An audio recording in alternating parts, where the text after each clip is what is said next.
Olá, sejam todos muito bem-vindos ao nosso Aquece Maratona 3. Neste projeto End-to-End com R, nós vamos principalmente, a partir de uma base de dados, um dataset, nós vamos construir com R uma rede neural. Realmente nós vamos passar por todo o workflow, todo o pipeline de um projeto de Data Science. Esse projeto em si faz parte da Maratona Data Science 2020. Nós estamos em pré-venda, inclusive, iniciamos as aulas em maio. Se você precisa de mais informações, pode acessar esse link. No momento da gravação desse vídeo, nós estamos no lote 1, mais do que promocional. Então, na descrição desse vídeo você encontra também todos os links para este notebook e maiores informações sobre a maratona em si. Vamos começar, é claro, com R, o básico de R. Afinal, uma das linguagens essenciais na stack dos cientistas de dados. R é open source, um dos motivos, uma das vantagens de R, ele é gratuito, então com uma comunidade cada vez maior e mais ativa. Com esse fenômeno do open source, do gratuito, realmente surgem milhares de bibliotecas para nós usar. Bibliotecas são códigos de terceiros para realizar tarefas específicas como análise de dados, machine learning, deep learning, entre outras. Ele inclusive é multiplataforma, roda Windows, Mac, Linux e é claro, ele é requisito para a profissão mais sexy do século, a profissão do cientista de dados. Aqui, conforme o ranking da Spectrum, ela está em 7º lugar em crescimento mundial. Em primeiro, claro, Python. Eu indico a você que prepare o seu ambiente de desenvolvimento. Nós não vamos utilizar nesse projeto End-to-End apenas o Google Colab, e você já vai entender o porquê. Quando nós executamos, utilizamos o Keras, a utilizar nossa API do TensorFlow, que são bibliotecas aí da Google que atuam com redes neurais, nós teremos alguns problemas aqui no Google Colab. Inclusive esses problemas já foram sinalizados para a comunidade lá no GitHub, depois eu vou mostrar para você, mas em suma o R vai pedir aqui uma versão do TensorFlow para Python instalado. Como nós estamos utilizando uma máquina virtual aqui do Google, no Google Colab, ele não vai ter, é claro, Python instanciado. Você pode inclusive inserir aí info.session para visualizar as informações dessa máquina que a Google disponibilizou para nós executarmos os nossos códigos. Então, eu indico que você efetue a instalação do R neste link, efetue a instalação do RStudio também nesse link, e caso queira, é claro, criar um projeto em R com o Colab, você guarde este link. Na verdade, é difícil de encontrar esse link, ou então começar um projeto no Colab com a linguagem R. Vou acrescentar aqui também ao seu ambiente de desenvolvimento, inclusive a instalação do pacote Anaconda, onde você vai instalar tudo, Python, o R e o RStudio. Assim fica melhor, inclusive, para você executar os códigos em R futuramente e também em Python, ok? Vamos começar então com o básico de R. Nós temos aqui as declarações de variáveis, comentário no código e também o print na tela. Nós podemos utilizar como símbolo de atribuição, de forma bem simples, o recebe. Lembrando que isso não é visto como igual na programação, pelo menos nesta sintaxe. É x recebe hello coda. Ou então com este sinal clássico do R de atribuição. Parece até mesmo uma seta, um símbolo de menor e um traço também forma aí a atribuição. Y recebendo hello coda. Temos ainda a possibilidade de pedir dados para o usuário com readline. Você insere qual é o seu nome, por exemplo. Então nós estamos armazenando dentro dessa variável a resposta para esta pergunta do usuário. Para você entender melhor, vamos executar. Run anyway. Qual é o seu nome? Inserimos aqui Weber e ele printa para nós aqui a saída do Z. Weber.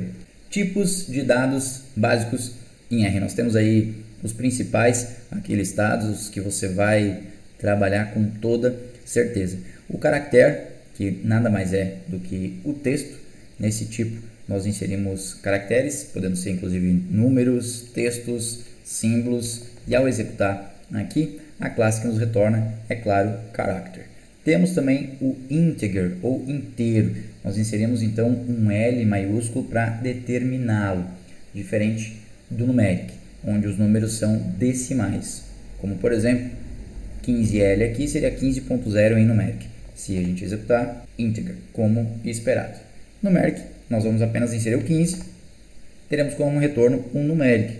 Afinal, para a máquina, isto é 15.0. E o lógico, que recebe de forma maiúscula true, ou então apenas o T maiúsculo. Fica a seu critério. Eu vou deixar apenas o T aqui para fins didáticos. Vamos executar. O retorno dessa classe é lógico. Agora, nós podemos iniciar com as estruturas de dados. É claro que, para fins didáticos e melhor absorção, o interessante é que você se aprofunde em mais assuntos no R. É o que a gente faz realmente na maratona Data Science. Inclusive, é essencial que você realize alguns exercícios de programação propriamente dito, até para entender melhor a sintaxe e absorver toda essa curva de aprendizado bastante curta de R. R é uma linguagem bastante fácil, é um software estatístico também e é essencial por esse motivo. Muito utilizado no campo acadêmico, principalmente pelos estatísticos. Então, é ferramenta essencial para você que quer se tornar um cientista ou um analista de dados. Vamos começar então com a primeira estrutura de dados, que é a vetor.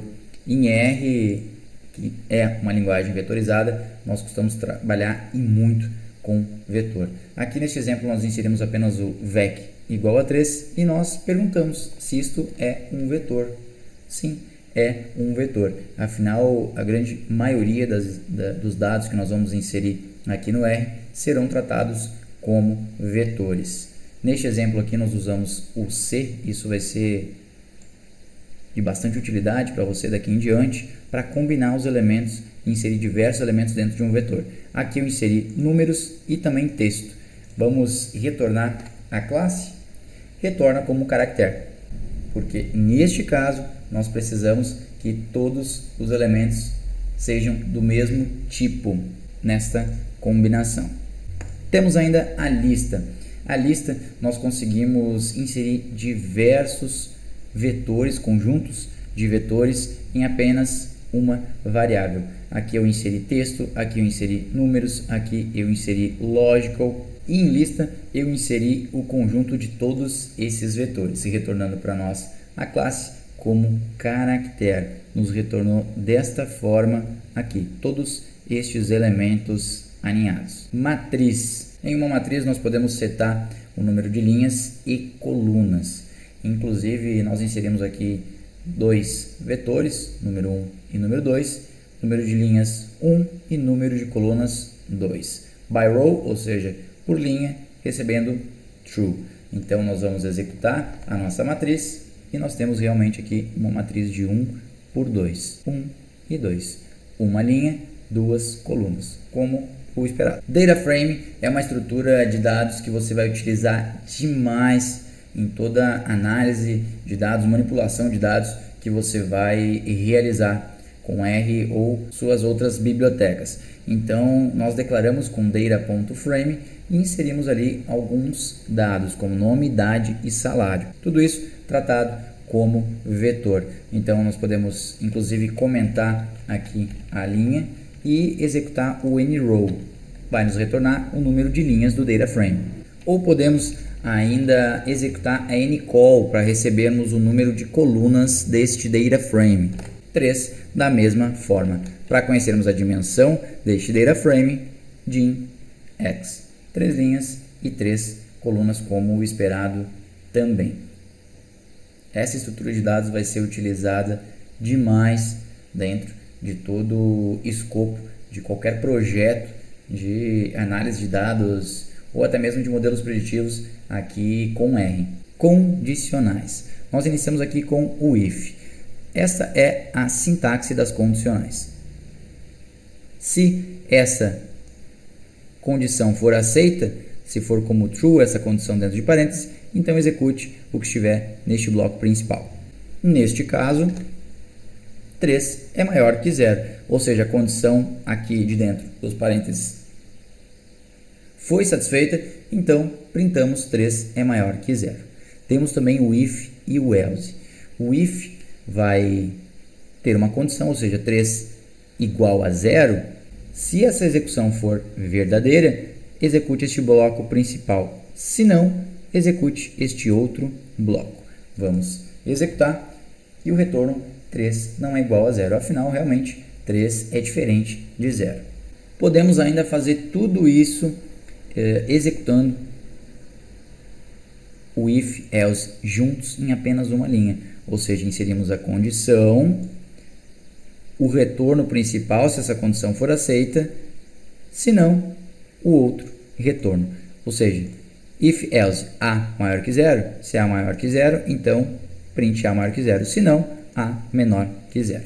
Vamos executar, A recebeu 1 e B recebeu 2, então retornou A maior que 0. Funções são blocos de códigos que nós armazenamos e os chamamos para nos retornar o resultado daquele bloco de código, sem ter que escrevê-lo sempre de forma repetida. O R já vem com algumas funções nativas do RBase. Nós inserimos aqui dentro da variável x um conjunto de vetores e nós vamos agora começar a utilizar algumas das funções do RBase que são mais utilizadas. Nesse exemplo é o desvio padrão, o SD. Nós estudamos isso inclusive em probabilidade estatística na maratona Data Science, como retorno 3,02. Temos ainda o min, que retorna para nós a média, ou seja, 5,5 de x. Temos ainda o head, que nos retorna as primeiras linhas de um data frame. Aqui eu inseri iris, que é um data frame que já vem carregado com RBase também. Se nós o executarmos, nós vamos ter então as primeiras 6 linhas deste data frame.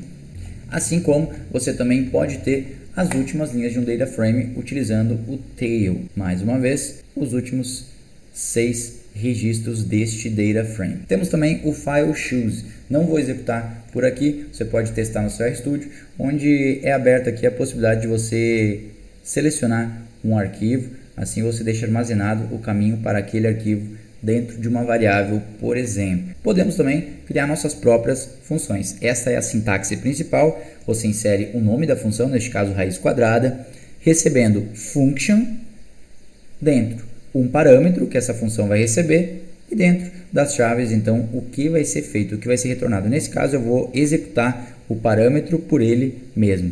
Assim sendo, vamos receber a raiz quadrada. Vamos testar com o número 4 e, é claro, o resultado é 16, porque a função foi armazenada aqui dentro de raiz quadrada e ela recebeu então o número 4 como um x. O que ela fez? Fez x vezes x, ou seja, 4 vezes 4 nos retornou 16. Pacotes.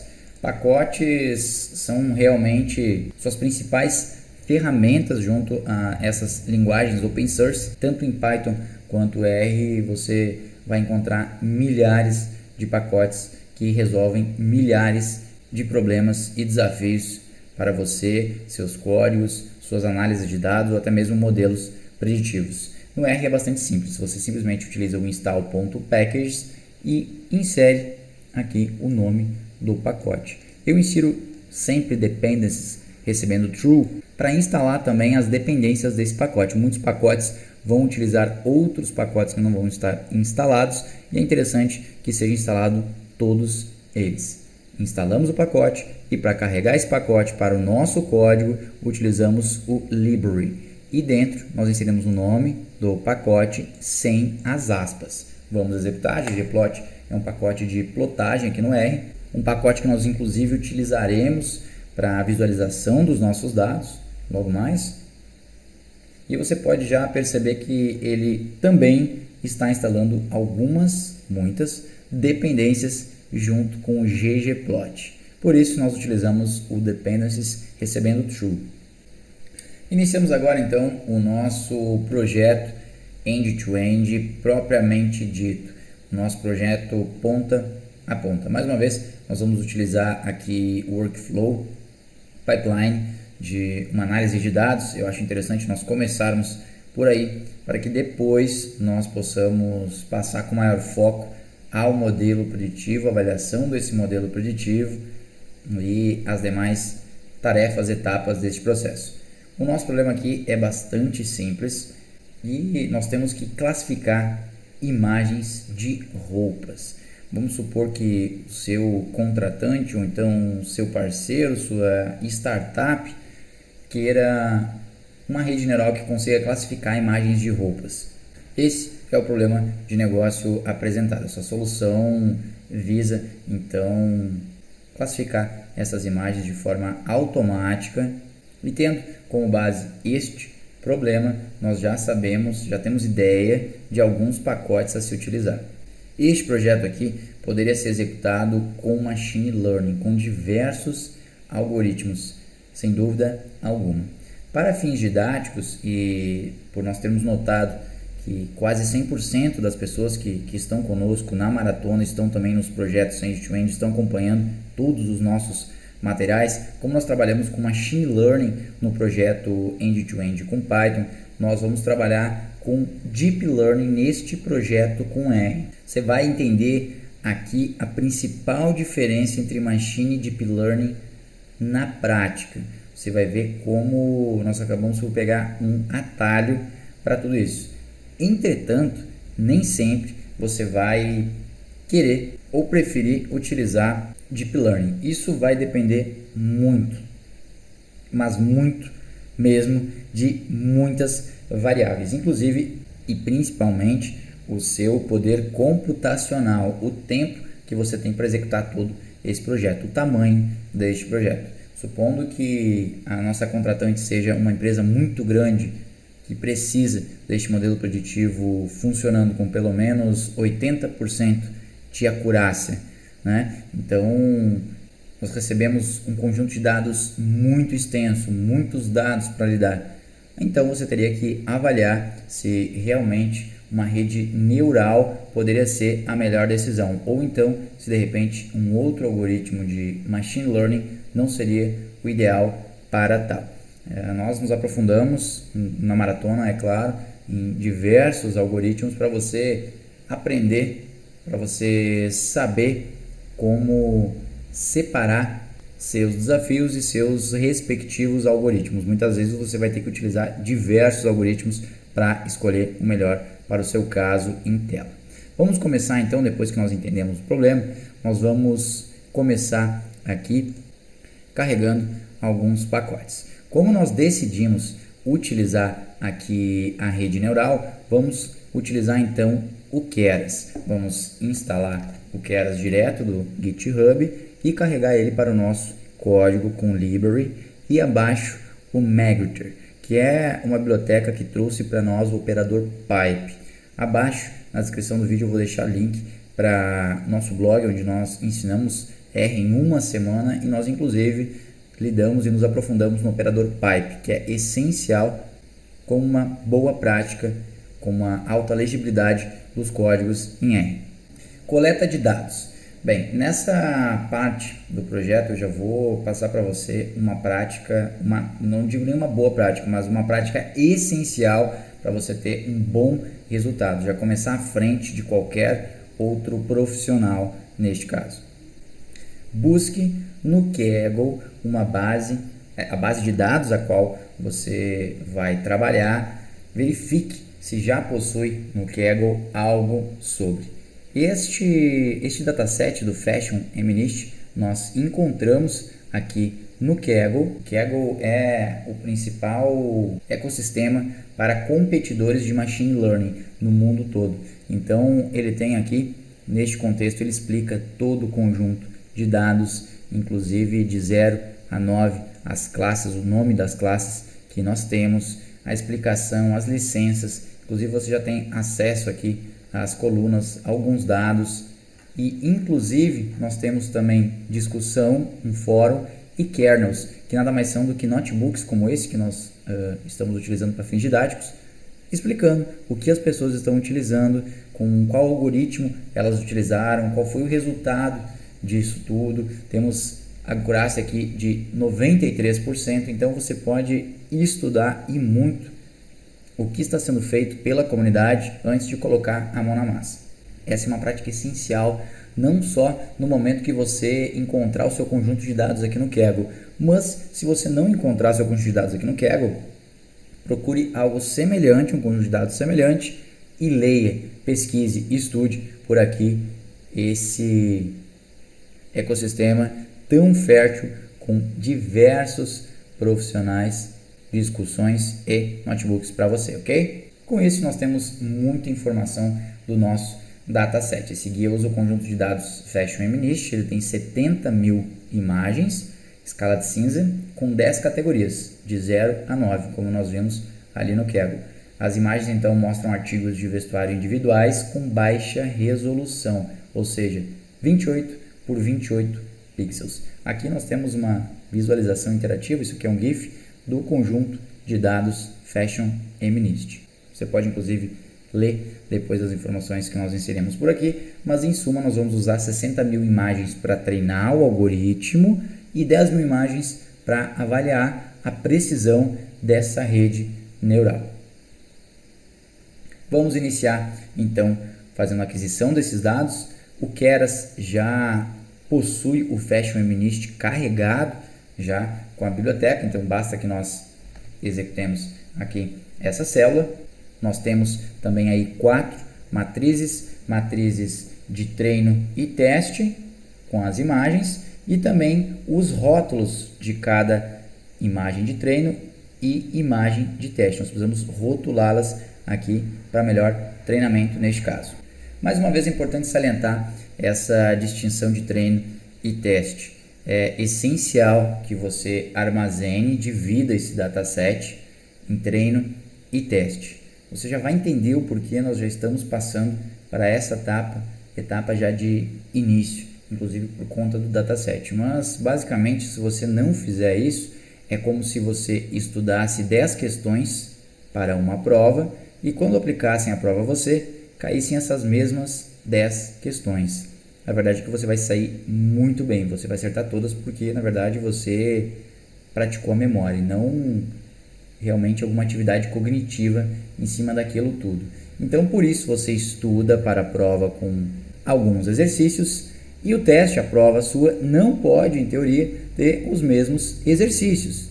Senão você vai sair muito bem no treinamento e muito mal nos novos exercícios. E assim é a máquina também. Se você treinar ela apenas com um conjunto de dados e testá-la com o mesmo conjunto de dados, é claro que ela vai acertar tudo. Entretanto, quando receber dados novos, ela vai errar muito, vai errar feio. E não é isso que nós queremos para o nosso modelo preditivo, não é essa realidade que a gente quer criar para a pessoa que nos contratou ou empresa que colocou aí sua confiança em nosso trabalho. Dito isso, nós podemos passar para a exploração dos dados. Cada imagem aqui é mapeada por um rótulo único. As classes não estão incluídas aí no conjunto de dados, nós pegamos as informações inclusive lá no Kaggle. Já inseri aqui o nome das classes de 0 a 9, conforme as informações aqui do Kaggle. Se você quiser acessar mais uma vez, aqui está o link. Inseri em português para melhor didática.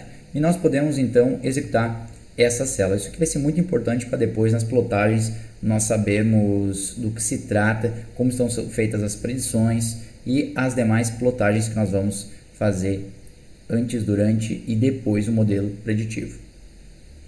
Vamos visualizar então a dimensão das nossas imagens de treinamento, 60.000, 28 por 28, me parece ok. Rótulos, 60 mil rótulos, ou seja, não temos nenhum dado faltante, isso é ótimo. Rótulos de treinamento, dá para ver aqui que temos realmente do 0 ao 9. Dimensão das imagens teste, 10.000, 28 por 28. E os rótulos também 10.000. Pré-processamento dos dados. Nós vamos pré-processar esses dados antes de treinar a rede. Lembrando que essa etapa do projeto, você tem que avaliar se os dados estão em intervalos relevantes para a máquina. E você já vai entender o porquê.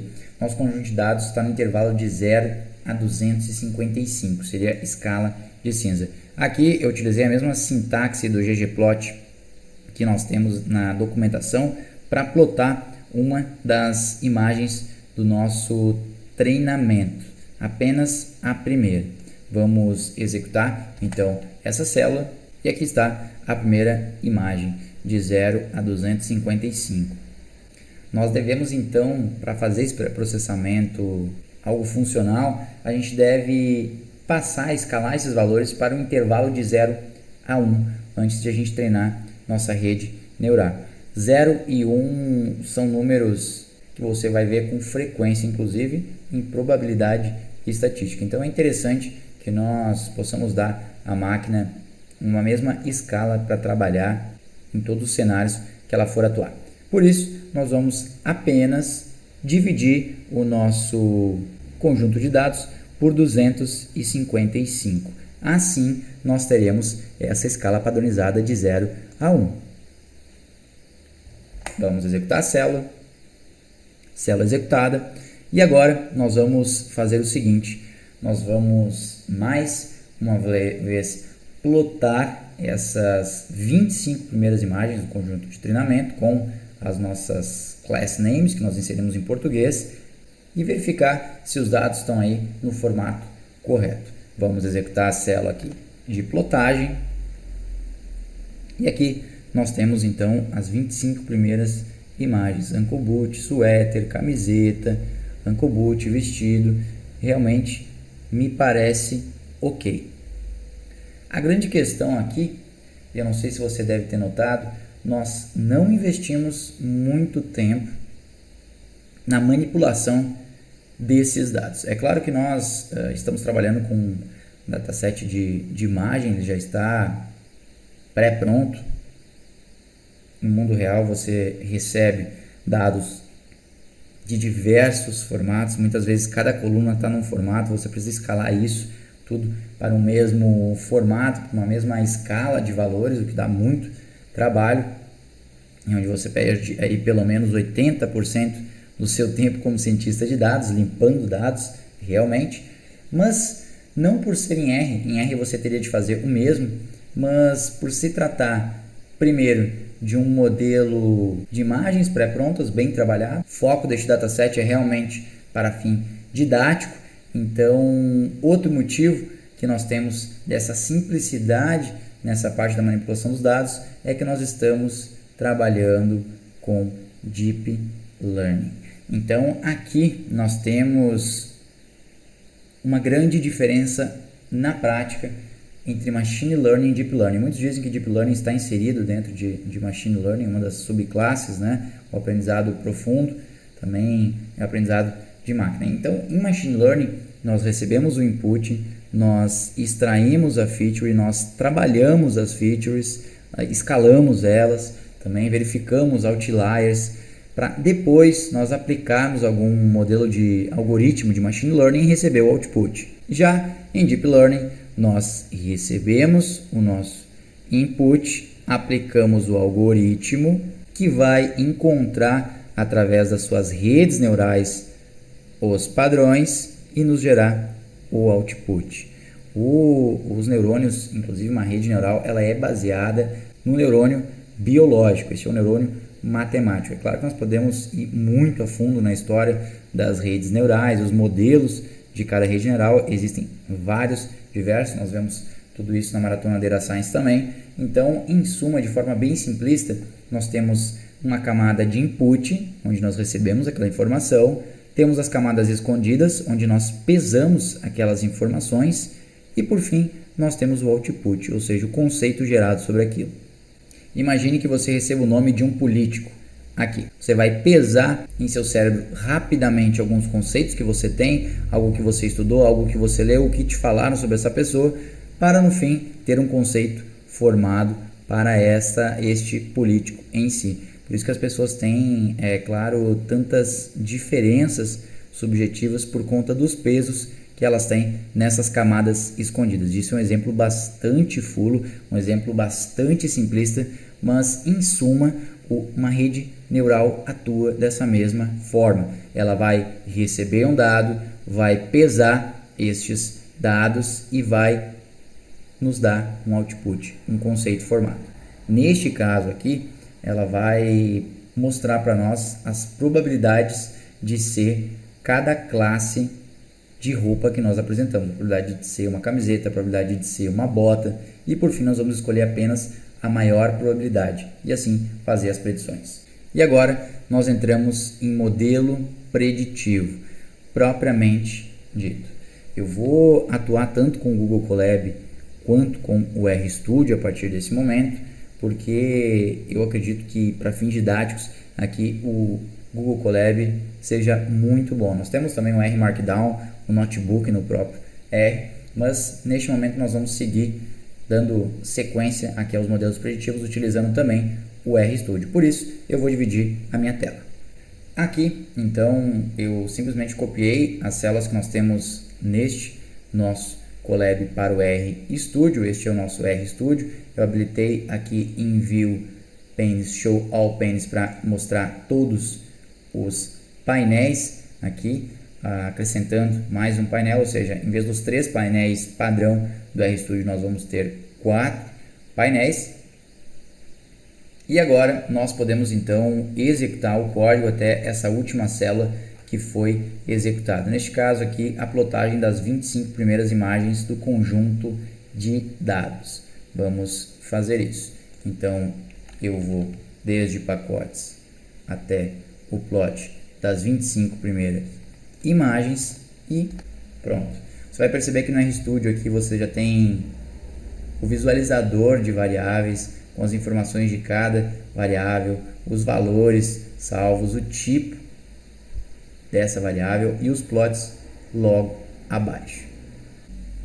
Neste caso aqui, nós vamos construir uma rede neural. Estou inserindo 3 camadas aqui. A primeira é a Flatten, onde nós vamos transformar aí esse formato de imagens de 28 por 28 para 784 pixels, né? Então nós vamos pegar todos esses quadradinhos com essas informações de pixels, desempilhar elas, tornar uma linha única e depois realinhar elas. Essa camada não vai ter parâmetros para aprender, ela vai só reformatar estes dados. Depois dos pixels achatados, nós temos então 2 camadas densas, layer dense, uma com 128 neurônios e a outra com 10 neurônios, funções de ativação ReLU e Softmax.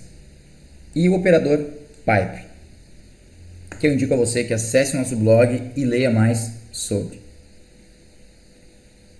Então, cada nó desses vai conter uma pontuação que vai indicar a probabilidade da imagem pertencer a uma das 10 classes de roupas que nós inserimos anteriormente. Então, aqui no nosso RStudio, nós vamos executar o nosso modelo com Ctrl Enter. Pronto, ele já está criado. E agora nós devemos compilar este modelo.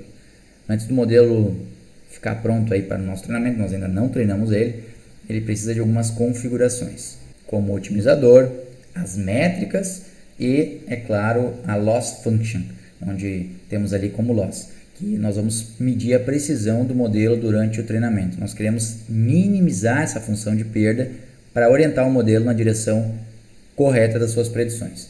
O otimizador é a forma que nós temos para atualizar os dados em função da sua função de perda, sua loss function. E ainda temos, por final, as métricas, que nós usamos para monitorar as etapas de treinamento e teste. Nós vamos utilizar a accuracy, que é a fração das imagens que são classificadas corretamente. Vamos então compilar o nosso modelo. Por aqui já está compilado e agora nós podemos, é claro, treinar o nosso modelo preditivo. Este foi o motivo de que o porquê que eu estou sendo do Google Colab, para mostrar para você no RStudio este projeto, principalmente essa parte do modelo preditivo. Tem uma grande limitação aqui no Google Colab, em algumas outras seções que possuem R e não Python instalado, que inclusive já está aqui o link se você quiser ler mais a respeito no GitHub sobre este problema de runtime error. Algumas pessoas não vão conseguir executar essas células apenas utilizando o Google Colab. Por isso, eu indico que utilize o RStudio com todo o seu ambiente de desenvolvimento já preparado. Ou seja, você instalou aí com pacote Anaconda, o Python, o R, todas as bibliotecas como o TensorFlow, o Keras, todas vêm instalados junto com o pacote Anaconda. Então, é muito mais rápido e fácil você preparar seu ambiente de desenvolvimento. Eu deixei o link logo mais acima. Lá no começo você já vai ter acesso a todas essas informações.